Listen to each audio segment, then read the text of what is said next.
Hello, you mentioned pain or another way of dealing with pain.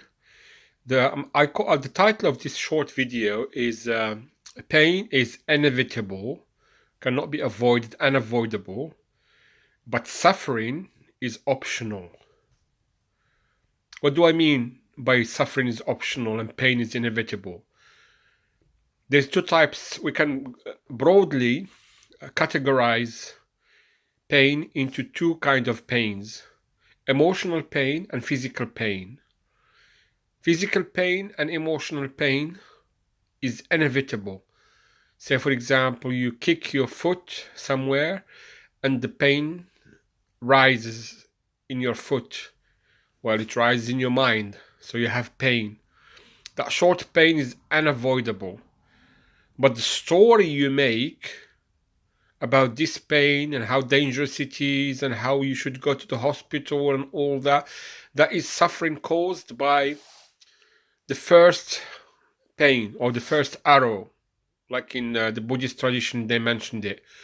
Like they say that the first arrow is the first pain, and then the stories that you make and the contractions that you have about the contraction that you have as a result of this pain, those are suffering. Those are avoidable, totally optional.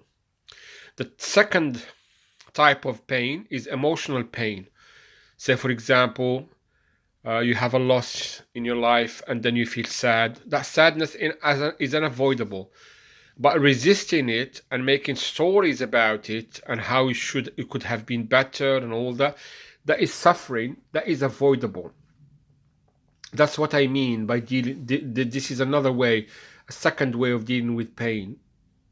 You can deal with pain by understanding this reality very clearly in your mind, that the first pain is unavoidable, but suffering, which is the second pain, the third pain, the fourth pain, and keeps on going, the longer you make the stories, the longer you resist, the more suffering you have. So the first arrow, like in the Buddhist tradition, the first arrow is unavoidable.